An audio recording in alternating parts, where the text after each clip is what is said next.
Hello everyone, welcome to the current affairs series of equations IAS। और आज हम लोग एक बार फिर से स्टार्ट करने वाले हैं विद द रीसेंट टॉपिक्स जो भी करंट में है। So here we go. So the first topic is inequality kills, released by Oxfam internationals. ये एक रिपोर्ट है, ठीक है, जिसका टाइटल है इनइक्वालिटी किल्स, ठीक है, और इसको रिलीज किया है ऑक्सफैम इंटरनेशनल्स ने। अब ऑक्सफैम इंटरनेशनल्स क्या कहता है अबाउट द रिपोर्ट? इसने कहा है कि 160 million people were rendered poor during the pandemic, while the 10 richest people doubled their assets since the start of pandemic. See, pandemic के बाद से वी ऑल नो कि पैंडमिक ने क्या किया है, बहुत सारे लोगों की जो स्टैंडर्ड ऑफ लिविंग है या तो उसको बहुत ज़्यादा डिटेरियोरेट कर दिया है, और या फिर कई जो रिचेस्ट लोग हैं उनकी और ज़्यादा एमेलियोरेट हो गई है सिचुएशन, और ज़्यादा बेटर हो गए हैं वो लोग, उनका जो इनकम है, जो रेवेन्यूज़ हैं वो और ज़्यादा अच्छे हो गए हैं। और ऑन दी अदर हैंड वही लोग जो पुअर लोग थे, the large section of the society, वो और ज़्यादा पॉवर्टी लाइन के नीचे चला गया है, ठीक है। तो अब रिपोर्ट में कुछ की पॉइंट्स हैं, कुछ ऐसी नई टर्मिनोलॉजीज हैं जिनको डिस्कस किया गया है रिपोर्ट में, जैसे कि वैक्सीन अपार्थाइड। अपार्थाइड हमें पता है, it is a term used for some kind of discrimination, ठीक है। तो इसका जो इनइक्वालिटी है, see the theme of the report is inequality. अब इनइक्वालिटी सिर्फ इकोनॉमिक इनइक्वालिटी नहीं है या सोशल इनइक्वालिटी नहीं है, फार्मास्यूटिकल से रिलेटेड यानी कि वैक्सीनेट होने से रिलेटेड भी कई जगहों पर जो है इनइक्वालिटी क्रिएट हुई है among the sections of the society. तो कई लोगों को unequal access to vaccines between the countries, कुछ कंट्रीज के पास they have ample amount of vaccines, on the other hand कुछ कंट्रीज के पास इक्वल एक्सेस नहीं है। तो that is known as vaccine apartheid, यानी कि वैक्सीनेट होने के लिए भी there has been a difference between different countries, ठीक है। Another term is economic violence. See हम लोग देखते हैं सोशल जो है डोमेस्टिक वायलेंस की हम लोग बात करते हैं, या फिर डिफरेंट टाइप ऑफ वायलेंसेस की हम लोग बात करते हैं, but the report has highlighted a term economic violence, यानी कि ये भी एक तरह का वायलेंस है when the different sections of the society, उनका एक्सप्लॉयटेशन हो रहा है on the basis of their economic conditions. See it refers to a state where structural policy choices are made for richest and most powerful people. जब जो government है वहाँ पर क्या है, पॉलिसी फॉर्मेशन जो हो रहा है वो किन को फेवर करते हुए हो रहा है, पॉलिसीज जो बन रही हैं वो किन को फेवर करते हुए बन रही है, रिचेस्ट लोगों को, और जो पावरफुल लोग हैं ऑलरेडी जो एलिट क्लास है उसको फेवर करते हुए पॉलिसीज का फॉर्मेशन हो रहा है। बट ये चीज़ जो है ये सोसाइटी के या वर्ल्ड के एक बहुत बड़े सेक्शन को इफेक्ट कर रही है, यानी कि ऑर्डिनरी पीपल का। देखो सब लोग तो they do not belong to richest standard, richest class से वो लोग बिलोंग नहीं करते हैं। बहुत बड़ा सेक्शन है, बहुत large number of people are there in the world जो कि ऑर्डिनरी क्लास में आते हैं, ठीक है। Either they are from poor background या फिर दे आर ऑर्डिनरी पीपल। तो बहुत बड़ी वास्ट मेजॉरिटी है जिसको बहुत ज़्यादा इफेक्ट पड़ रहा है। ये जो पॉलिसीज फॉर्मेशन है, अगर ये पॉलिसीज जो है रिचेस्ट लोगों के और पावरफुल लोगों के फेवर में बनती हैं, तो ये क्या कर रही है, हमारे वर्ल्ड के एक बहुत बड़े सेक्शन को बहुत ज़्यादा इफेक्ट कर रही है, उसको एक्सप्लॉइट कर रही है। Then next is billionaire variant. Billionaire variant, देखो जब से पेंडेमिक जो है इट हैज़ कम, हम लोग कई बार सुनते हैं ये टर्म कि वेरिएंट आ गया है। वेरिएंट हम एक किसी ऐसी चीज़ को यहाँ पर बता रहे हैं विच इज़ मोर लीथल, ज़्यादा हानिकारक है। तो यहाँ पे बिलियनियर जो क्लास है इसको एक तरह से हार्मफुल बताया गया है for the society. Billionaires collective wealth has increased by $5 trillion. जो बिलियनियर हैं वर्ल्ड में उनकी जो इनकम है it has been increased by $5 trillion during pandemic.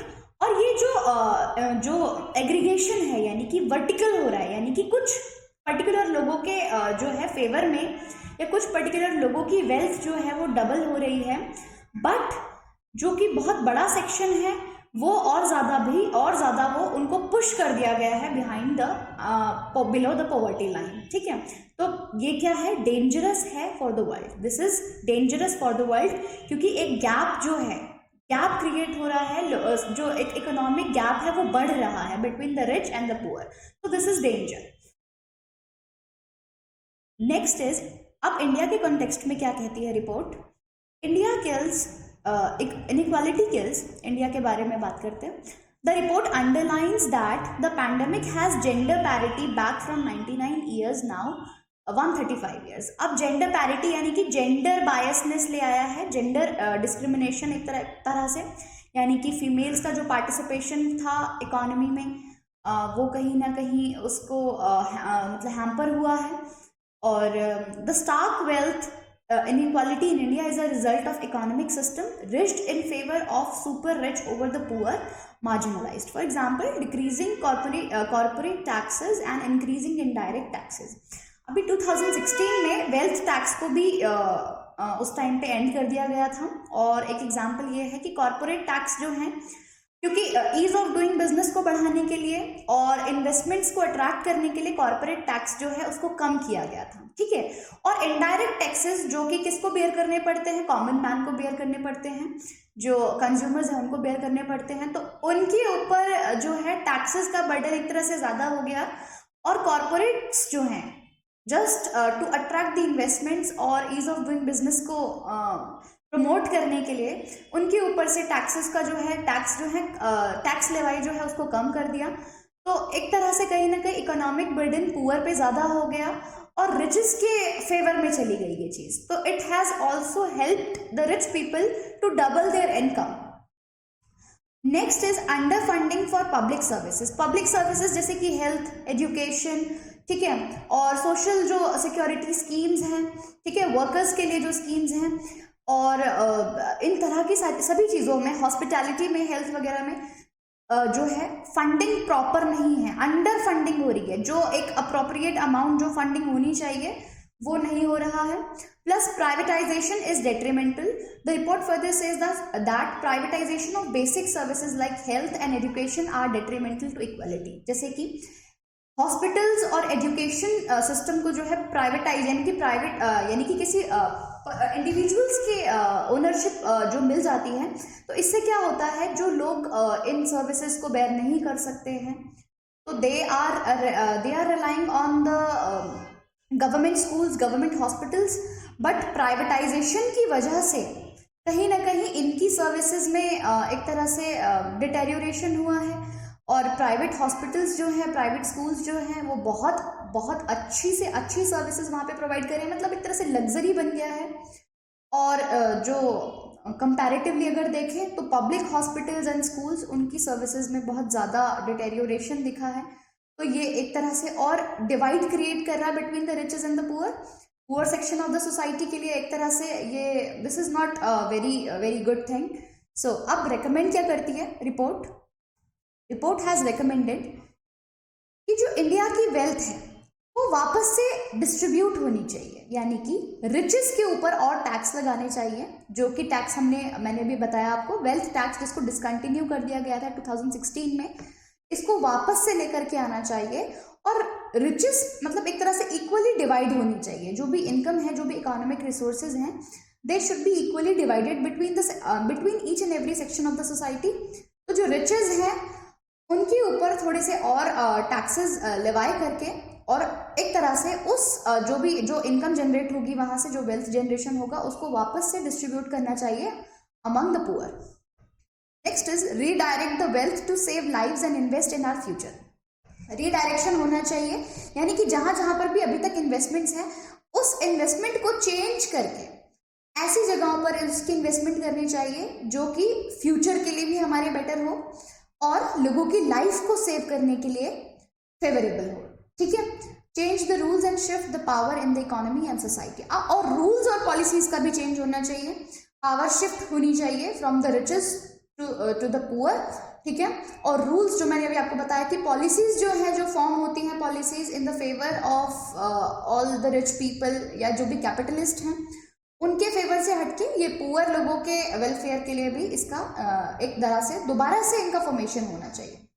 Okay, थोड़ा सा हम लोग समझ लेते हैं ऑक्सफैम इंटरनेशनल्स के बारे में। ये क्या है? A group of independent non governmental organisation formed in 1995।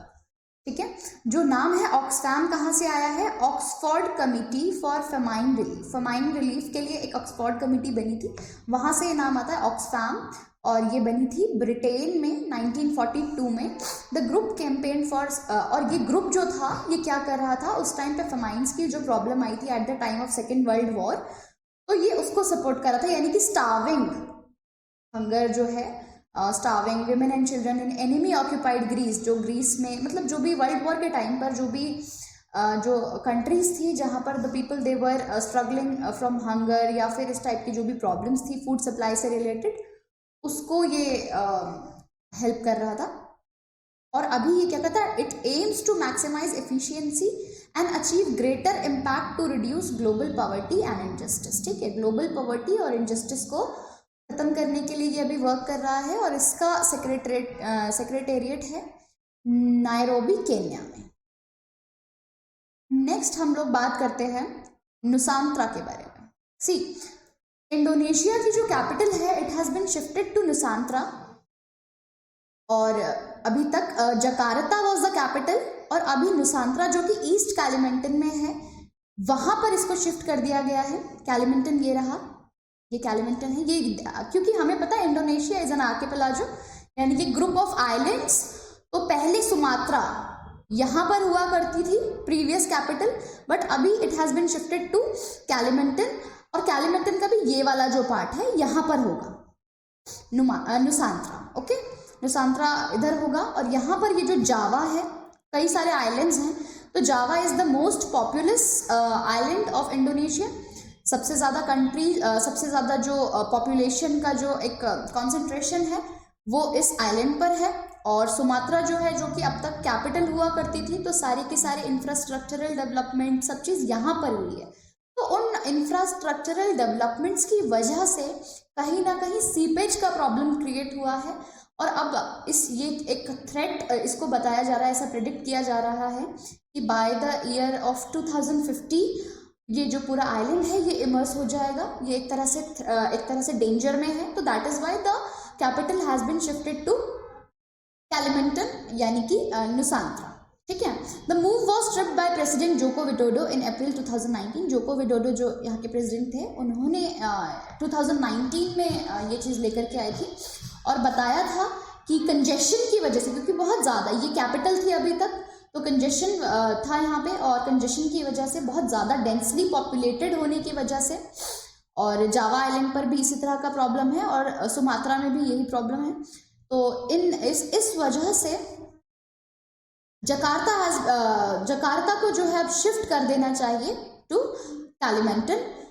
Jakarta has been Indonesia's capital since the country became independent in 1949। ये ध्यान रखना है हमें कि 1949 में इंडोनेशिया जो है it became independent, और अभी जो है जकार्ता जो है अभी तक की जो कैपिटल है, तो वो बहुत ज़्यादा ओवर क्राउडेड हो चुका है, और ओवर क्राउडेड होने की वजह से, एक्सट्रीमली पोल्यूटेड होने की वजह से, क्योंकि सारे इंफ्रास्ट्रक्चरल डेवलपमेंट यहीं पे हो रहे हैं, because since it has been the capital, so इस वजह से यहाँ पर सीपेज का प्रॉब्लम जो है ये अराइज हुआ है।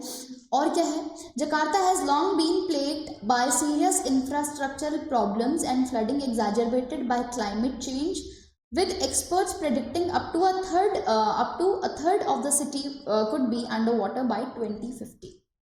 ठीक है, Indonesia is not the first country in the region to relocate from an over populated capital. इस रीजन में इंडोनेशिया पहली ऐसी कंट्री नहीं है जो कि अपनी ओवर पॉपुलेटेड कैपिटल को शिफ्ट कर रही हो। इससे पहले मलेशिया में ऐसा हो चुका है। ठीक है, पुत्रजया से कुआलालंपुर हो गई थी 2003 में मलेशिया की कैपिटल, और म्यांमार में नाइपिडो को रंगून शिफ्ट कर दिया गया था, यानी कि पहले रंगून से कैपिटल टू नाइपिडो। रंगून पहले earlier the Rangoon was the capital of Myanmar, but अभी it is Naypyidaw. Okay, so this move was taken in the year 2006, और मलेशिया में the capital was shifted in the year 2003. Next हम लोग बात करते हैं NDRF raising day की. National disasters response force. तो हर साल नेशनल डिजास्टर रिस्पॉन्स फोर्स अपना रेजिंग डे सेलिब्रेट करती है on the year 19th January. और एग्जिस्टेंस में ये कब आई थी? It came into existence on 19th Jan 2006. The day highlights the role. अब इस दिन में होता क्या है, जो भी सिग्निफिकेंस है एनडीआरएफ की, एनडीआरएफ अपना जो रोल प्ले करता है असिस्ट करने में, किसी भी डिजास्टर की सिचुएशन में जो भी हेल्प प्रोवाइड करता है to the people of India और सभी लोगों को, उस सिग्निफिकेंस को हाईलाइट करने के लिए इस दिन को मनाया जाता है. So NDRF raising day is observed on 19th January और एग्जिस्टेंस में आया था ये इन द ईयर 2006. एनडीआरएफ के बारे में थोड़ा सा, क्या है NDRF? It is a specialised force. बनी क्यों है? For the purpose of special response to a threatening disaster situation और अ डिजास्टर. कोई भी डिजास्टर की सिचुएशन क्रिएट होती है या डिजास्टर ही आकर करता है तो उसमें हेल्प, ये जो पर्टिकुलर फोर्स है ये हेल्प प्रोवाइड करेगी. और ये कौन से एक्ट के? See, this is a statutory body. NDRF is a statutory institution, क्योंकि it came into effect after the provisions of disaster management act 2005. और एपेक्स बॉडी क्या है एनडीआरएफ के लिए? डिजास्टर मैनेजमेंट की जो है नेशनल डिजास्टर मैनेजमेंट अथॉरिटी, यानी कि NDMA. It is the apex body. और इसके चेयरमैन कौन है? इसके चेयरमैन है prime minister. X official chairman होते हैं ये. इसके मोटो क्या है? आपदा सेवा सदैव. ठीक है, दिस इज द मोटो, आपदा सेवा सदैव. और इसके चीफ हैं श्री अतुल करवाल. और अभी प्रेजेंट में 15 बटालियंस जो हैं इस पे जो मिलिट्री फोर्सेस हैं, जैसे कि बीएसएफ बॉर्डर सिक्योरिटी फोर्स और सेंट्रल इंडस्ट्रियल सिक्योरिटी फोर्स, ठीक है, central reserve police force, Indo Tibetan border police और सशस्त्र सीमा बल और असम राइफल्स, इन सब की बटालियंस जो हैं, इन सब की बटालियंस 15 बटालियंस हैं इन सभी फोर्सेस की, वो मिलकर के बनाती हैं. यानी कि फॉर्मेशन जो है एनडीआरएफ का वो इन सभी फोर्सेस के कंबाइंड बटालियन से होता है. नेक्स्ट हम लोग बात करते हैं Amar Jawan Jyoti to be merged with the flame of national war memorial. Amar Jawan Jyoti कहाँ है? इंडिया गेट पर है ये. See, it is located at India Gate. But India Gate के कंस्ट्रक्शन के साथ साथ इसका कंस्ट्रक्शन नहीं हुआ था. ये 1972 में इसका इनॉग्रेशन हुआ था अमर जवान ज्योति का. और इंडिया गेट का जो था it was inaugurated in 1931. At that time Lord Irwin जो है, Lord Irwin, he was the viceroy. ठीक है, लॉर्ड इरविन जो थे उस समय पर वाइसरॉय थे इंडिया के, ब्रिटिश इंडिया के वाइसरॉय थे. और इसका जो कंस्ट्रक्शन है, यानी कि इसको डिजाइन किसने किया था? एडविन ल्यूटन्स ने किया था इसको डिजाइन, इंडिया गेट को. ठीक है, एडविन ल्यूटन्स ने. ठीक है, और इसका इनॉग्रेशन हुआ था इन द ईयर 1931. अफगान वॉर और वर्ल्ड वॉर 1 के जो भी ब्रिटिश सोल्जर्स थे, ब्रिटिश इंडियन सोल्जर्स थे जो भी मार्टायर हुए, उसमें उनको कमेमोरेट करने के लिए इसको डेडिकेट किया गया था. But in the year 1972, after the Indo पाक वॉर ऑफ 1971 की जो वॉर हुई थी, उसमें कई सारे सोल्जर्स थे, अननोन सोल्जर्स थे जो कि मार्टायर हुए, तो उनको डेडिकेट किया गया फिर ये अमर जवान ज्योति. अमर जवान ज्योति का फॉर्मेशन तब हुआ और उस समय की जो प्राइम मिनिस्टर थी मिसेस इंदिरा गांधी, उन्होंने इसका इनॉग्रेशन किया था 1972 पे, इन the year 1972 on Republic day पर ही हुआ था इसका इनॉग्रेशन.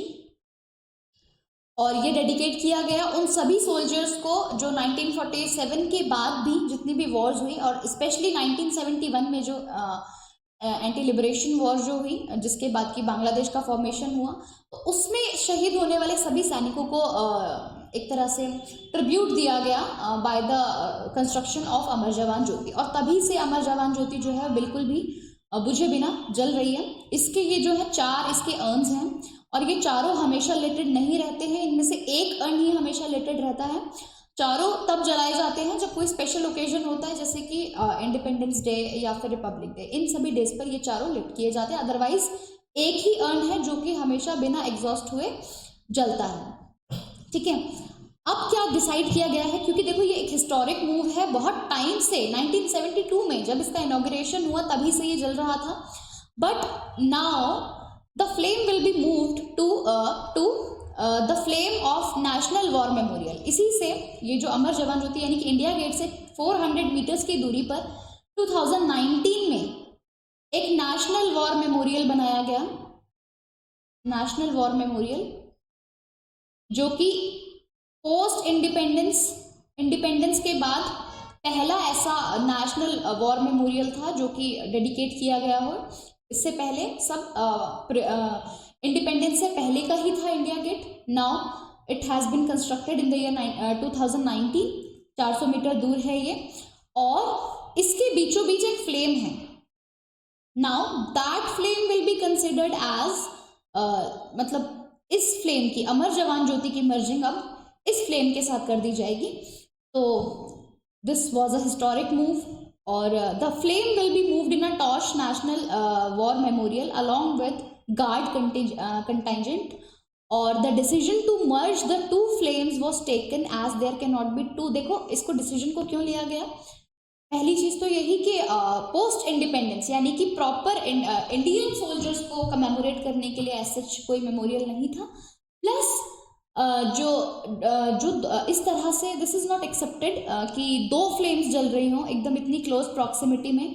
2 मेमोरियल्स का होना इज नॉट पॉसिबल, बहुत पास 400 meters is not a very long distance, तो इतनी क्लोज प्रॉक्सिमिटी में 2 फ्लेम्स जलें, so this is not appropriate. तो that is why the decision has been taken कि इसको मर्ज कर दिया जाएगा with the flame of national war memorial.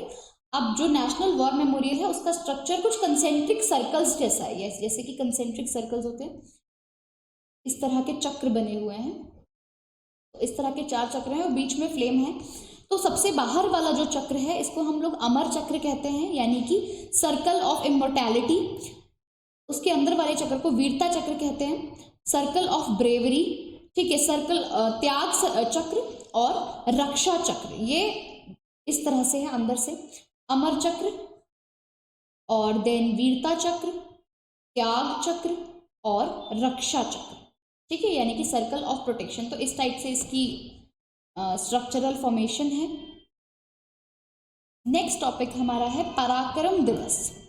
Recently the government has decided to install a grand statue. अभी decide किया है government ने कि एक बहुत बड़ा स्टैच्यू जो है नेताजी सुभाष चंद्र बोस का इंस्टॉल किया जाएगा इंडिया गेट पर, उनकी 125th बर्थ एनिवर्सरी को कमेमोरेट करने के लिए। सुभाष चंद्र बोस के बारे में बात करते हैं। Subhash Chandra Bose was born on 23 जनवरी 1897 इन कटक, और इनका जो बर्थ एनिवर्सरी है इसको हम लोग सेलिब्रेट करते हैं पराक्रम दिवस के रूप में। और इन 1919 ही had cleared Indian civil services, पहले अभी जिसको हम लोग इंडियन एडमिनिस्ट्रेटिव सर्विसेज कहते हैं, earlier it use to be called as Indian civil services. और जो बोस हैं इन्होंने 1919 में ये एग्ज़ाम क्लियर किया था, और उसके बाद इन्होंने इसको रिज़ाइन कर दिया था, अपनी पोस्ट से रिज़ाइन कर दिया था, और फिर इसके बाद इन्होंने एक एडिटर के रूप में भी काम किया। दास न्यूज़पेपर में इन्होंने एक एडिटर के रूप में काम किया, और देन इन्होंने अपना ही एक न्यूज़पेपर रिलीज किया that is named as Swaraj. तो he is said to have died in 1945। काफ़ी इनकी मिस्टीरियस डेथ हुई है। ऐसा कहा जाता है कि ताइवान में एक प्लेन क्रैश हुआ था, उसमें इनकी डेथ हो गई थी, बट इसके पीछे अभी बहुत सारी थ्योरीज हैं, अलग अलग कॉन्स्पिरेसीज हैं। कहा जाता है कि बहुत किसी कॉन्स्पिरेसी के अंदर इनकी डेथ हुई है। सो इट इज़ अभी अननोन, अभी पता नहीं है इन चीज़ों के बारे में, और it is mysterious. So 23 January is the birth anniversary of Netaji Subhash Chandra Bose, और इसको पराक्रम दिवस के रूप में भी हम लोग मनाते हैं। नेक्स्ट है हमारे पास national girl child day. India celebrates national girl child day every year on 24 January. 24 जनवरी को हम लोग क्या मनाते हैं, नेशनल गर्ल चाइल्ड डे मनाते हैं।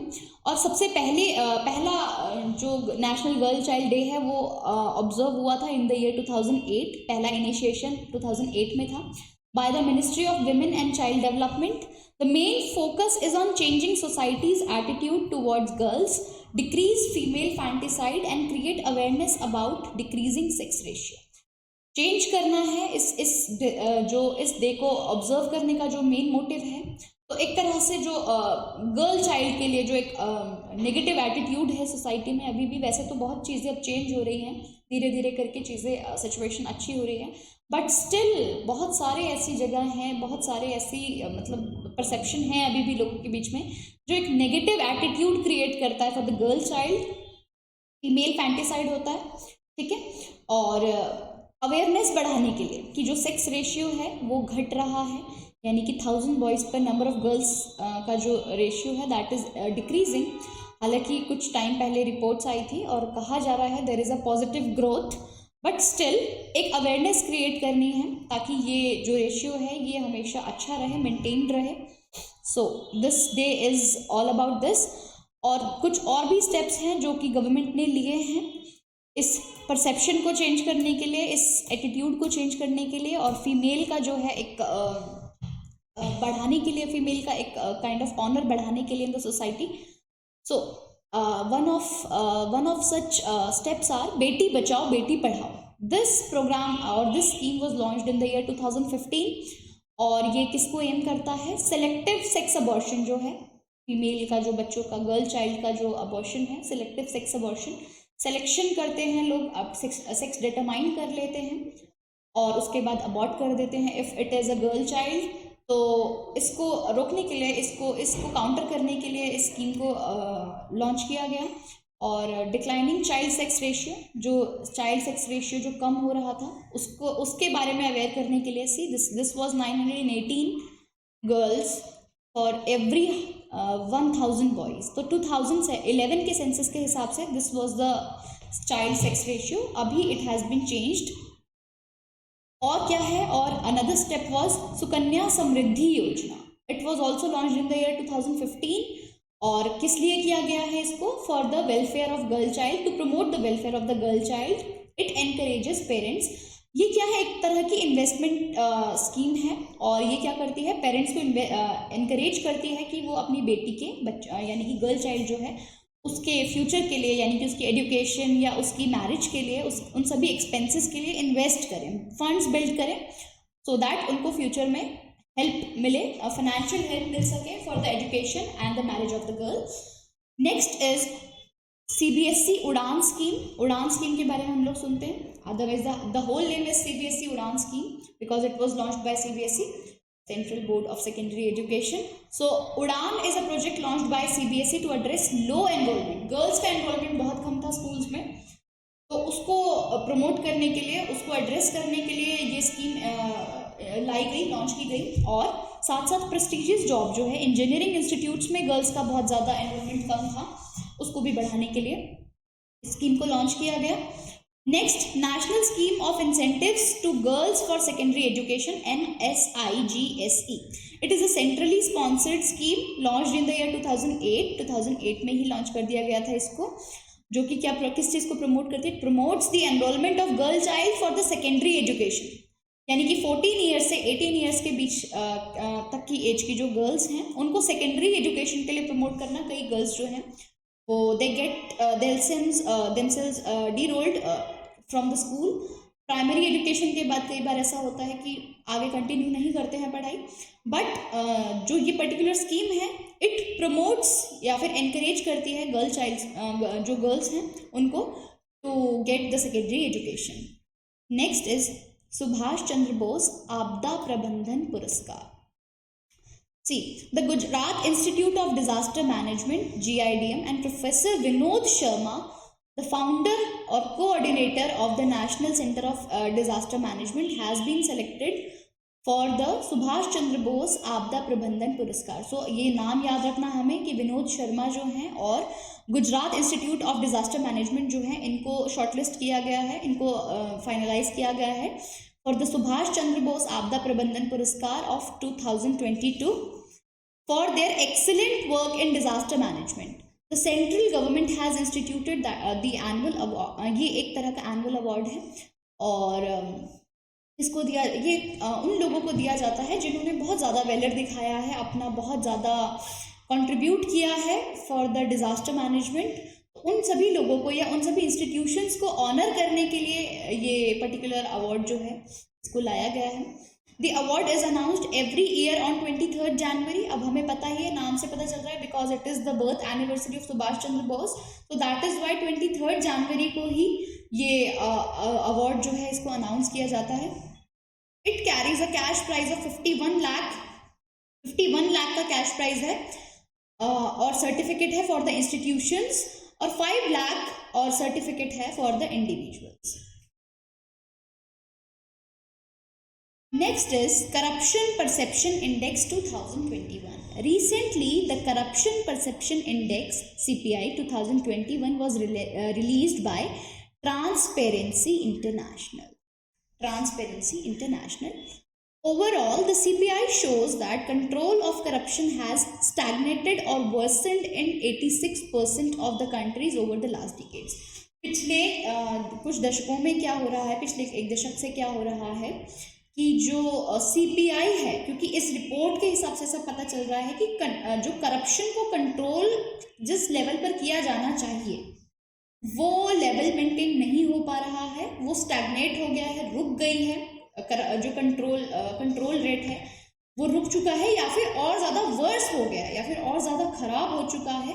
टोटल 86% ऑफ द कंट्रीज, जितनी जैसे कि 180 कंट्रीज इसमें टोटल पार्ट करती हैं, उन सबको असेस किया जाता है। उसमें से 86% ऑफ द कंट्रीज में ये रियलाइज किया गया है कि जो कंट्रोल रेट है वो या तो स्टैग्नेटेड हो गया है और या फिर और ज़्यादा खराब हो गया है, वर्स हो चुका है। ठीक है, it relies on 13 independent data sources. अब ये जो करप्शन परसेप्शन इंडेक्स है इसको प्रिपेयर कौन करता है? Transparency international. और 13 ये अपना ये डेटा कलेक्ट कहाँ से करती हैं? कुछ 13 इंडिपेंडेंट डेटा सोर्सेज हैं। इंडिपेंडेंट डेटा सोर्सेज क्या है? जो कि बायस्ड नहीं है, किसी के अंडर नहीं आती, इंडिपेंडेंटली वर्क करती हैं, ऑटोनॉमस हैं। और ये क्या करते हैं? ये एक स्केल रखते हैं, 0 से 100 का एक स्केल रखते हैं। और 0 जो है, जो कंट्री 0 के स्केल में फॉल कर रही है दैट इज हाईली करप्टेड, और जो 100 के स्केल पे आती है obviously that is very clean, बहुत मतलब करप्शन वहाँ पर नहीं है। So more than 2/3 of the countries यानी कि 68% score below 50। 68% out of 180 countries, 68% countries they score below 50 and the average global score remains static at, और average global score जो देखें तो that is 43। बहुत अच्छा स्कोर नहीं है, ग्लोबल लेवल पर देखें तो बहुत अच्छा स्कोर नहीं है। Since 2012, 25 countries significantly improved their scores। 2012 से 25 कंट्रीज हैं उन्होंने अपना स्कोर इम्प्रूव किया है, but at the same time 23 countries जो हैं उनका स्कोर डिक्लाइन भी हो गया है। यानी कि ओवरऑल ग्लोबल जो करप्शन में कंट्रोल होना चाहिए that is not according to the जो होना चाहिए वो नहीं है, क्योंकि this is very low. 43 out of 100 is very low. So this year the top countries are Denmark, Finland, New Zealand, each with a score of 88। तीनों को 88 का स्कोर है, that is a good score. और Norway, Singapore, Sweden, Switzerland, Netherlands, Luxembourg और Germany, ये कुछ countries हैं जो कि टॉप 10 कंट्रीज हैं जिनका स्कोर रिलेटिवली अच्छा है। इसको और अच्छा होना चाहिए बट रिलेटिवली काफ़ी अच्छा है। जहाँ अगर हम बात करें इन स्कोर्स की बात करें तो 43 ग्लोबल एवरेज स्कोर है।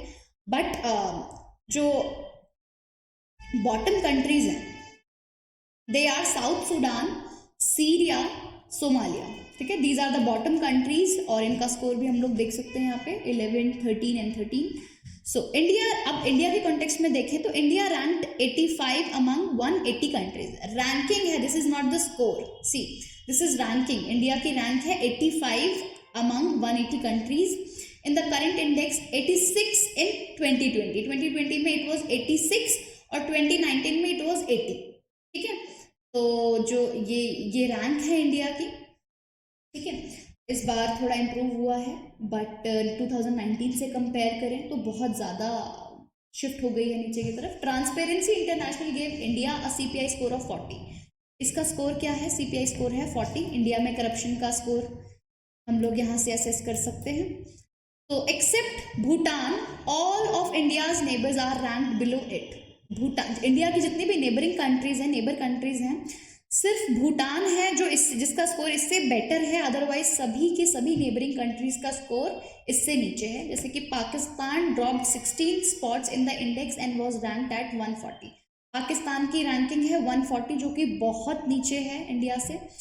और ट्रांसपेरेंसी इंटरनेशनल की अगर हम लोग बात करें, it is an international non governmental organisation, NGO है, फाउंडेड इन द ईयर 1993। और कहाँ पर बेस्ड है? It is based in Berlin, Germany.